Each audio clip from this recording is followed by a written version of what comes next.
Welcome to this explainer. Today, we're unpacking what is literally the ultimate investing masterclass, straight from the legendary Warren Buffett.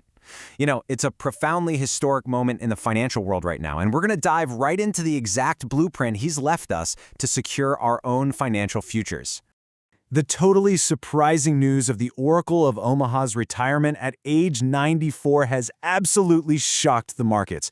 It marks the official passing of the torch.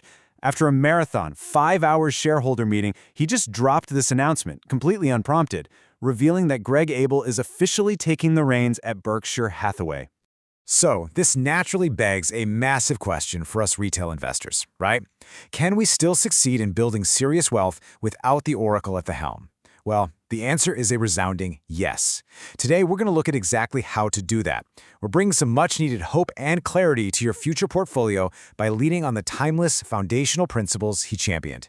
Let's just dive right into the roadmap he left us, moving from the safety of index funds to his specific 4-step framework for picking individual stocks. We'll be covering the Oracle steps down, the power of indexing, finding your competence circle, seeking strong economic moats, financials and margin of safety, and finally, investing for the future. Kicking things off with Part 1, the Oracle steps down, a new era begins. What's super fascinating here is that the ultimate investing mentor isn't cashing out, not even a little bit. His decision to keep every single share proves his incredible, unwavering optimism for American business. He literally stated he has zero intention of selling a single share of Berkshire Hathaway. Why? Because he actually believes the company's prospects will be even better under Greg's management. Honestly, this should give all of us immense confidence in the sheer durability of well-built businesses. Moving right along to Part 2, the power of indexing, hope for the masses. The math on this is just completely undeniable. Passive investors inevitably beat highly paid active managers. Why? Simply because they completely avoid high fees and emotional decision-making. It's really not about magical thinking, it's pure mathematics. By buying a broad cross-section of businesses through a low-cost S&P 500 index fund, you easily capture the overall growth of the economy. And the best part? You do it without paying a huge premium to those so-called helpers on Wall Street, who, let's be real, rarely beat the market anyway. But to really succeed as a sort of know-nothing indexer, you absolutely must avoid some deadly investment sins. These act like a giant anchor on your performance. I'm talking about things like trying to jump in and out of the market, taking on debt to invest, or paying hefty management fees. Doing any of that will just completely destroy the totally decent returns that a patient, lifelong equity owner would otherwise enjoy. Consider his very specific directive for his own wife's trust. He said to put 90% into a very low-cost S&P 500 index fund and the remaining 10% in short-term government bonds. Think about that for a second. It's a highly adventurous equity allocation, but it's the exact blueprint he trusts for his own family's wealth. That proves just how much faith he puts into the passive, low-cost approach. All right, let's get into Part 3, finding your competence circle, the stock picker's filter. Now, if you do want to pick individual stocks, here is his proven 4-step filter. It's perfectly designed to turn good ideas into generational wealth while protecting you from completely avoidable mistakes.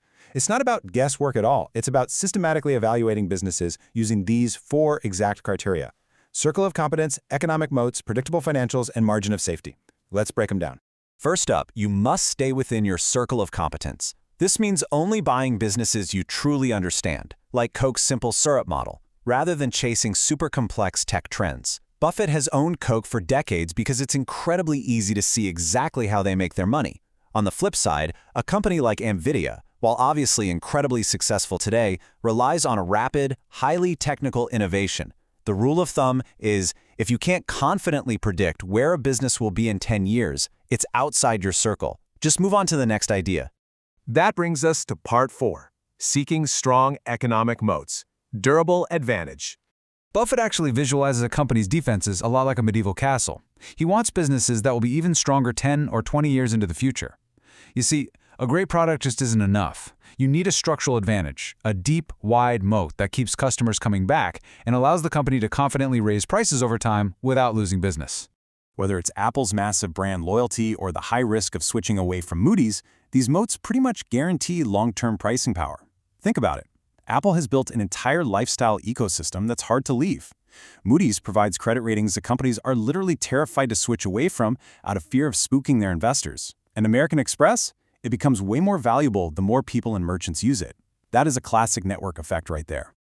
Moving into Part 5, Financials and Margin of Safety, the numbers game.